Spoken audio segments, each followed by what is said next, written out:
আসসালামু আলাইকুম। ভালো আছেন বিবিজান? ভালো। সালামের উত্তর দেয়া সুন্নত বিবিজান, উত্তরটা দেন।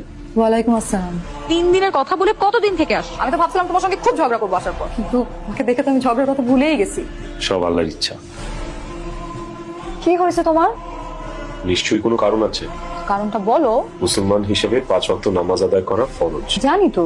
তাহলে জানলেও কেন পড়ো? এই যে তুমি নামাজ পড়ো না, তুমি যেমন পাপের ভাগীদার হচ্ছ, স্বামী হিসেবে কিন্তু আমিও তোমার পাপের ভাগীদার হচ্ছি। এটা তো বললেই হয়, না বলে যে তুমি আমার সঙ্গে রাগ করলে এটা কি উচিত হলো? আজকের পর থেকে সরাসরি বলছি। বাবা অনেক, আমার তো বয়স হয়েছে, কখন কি হয়ে যায় বলা যায় না। আমার ব্যবসাটা বুঝে নাও। দুঃখিত আব্বু, আপনার ব্যবসায় ঘুষ লেনদেন করা লাগে। ঘুষ দেওয়া এবং ঘুষ নেওয়া দুটোই হারাম। আসরের ওয়াক্ত হয়ে গেছে, আমি আসছি। আস্তাগফিরুল্লাহ। কোথায় যাওয়া হচ্ছে? তোমাকে তো বললাম যে চৈতি পার্টি থ্রো করেছে। তুমি কি এই পোশাকেই পার্টিতে যাবে? তোমার ব্লাউজের পিঠটা কিন্তু অনেক বড়। তো আমি তো এতদিন এই ধরনের পোশাকেই পার্টিতে গিয়েছি, তাই না? ইসলাম ধর্মে কিন্তু এমন খোলামেলা পোশাক পরাতে নিষেধ আছে। ও মাই গড, ছেলেটা বলে কি তুমি কি আমাকে বোরখা পরাবা নাকি? আমি তো বোরখা পড়তে বলছি না, একটু ঢিলে ঢালা সালোয়ার কামিজ পরেও তো যাওয়া যায়। তোমার দিকে কেউ বাজেভাবে তাকালে আমার কিন্তু কষ্ট হবে। আমি এই কথাগুলো তোমাকে ভালোবাসা থেকেই বলছি। আমার আসতে একটু দেরি হবে, যাই। দাঁড়াও, আমি তোমাকে এই পোশাকে যেতে দিব না। প্লিজ সিনক্রেট করো না। আল্লাহর দোহাই লাগে, এই পোশাকটা পরে যেও না।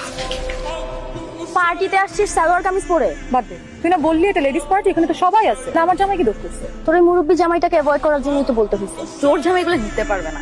আরে খা, হাতে নিয়ে বসে আছিস কেন? কেমন গাইস? আসো। সামিরা, এই, সমস্যাটা কি তোমার? এই রাত বেড়ে ডাকতেছো কেন তুমি আমাকে? বাইরে আলো জ্বলে গেছে, আমি নামাজ পড়ে আসলাম।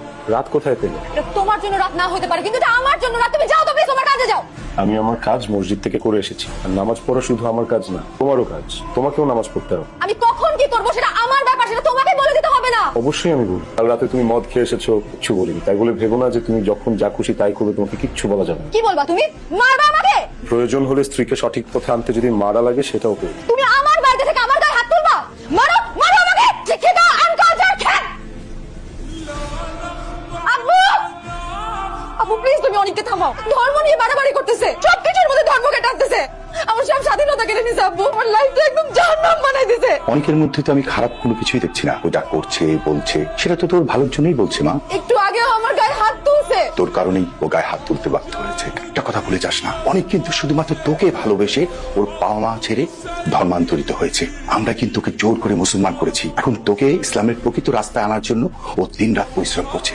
আমি বলি কি, তুই ওর কথা শোন।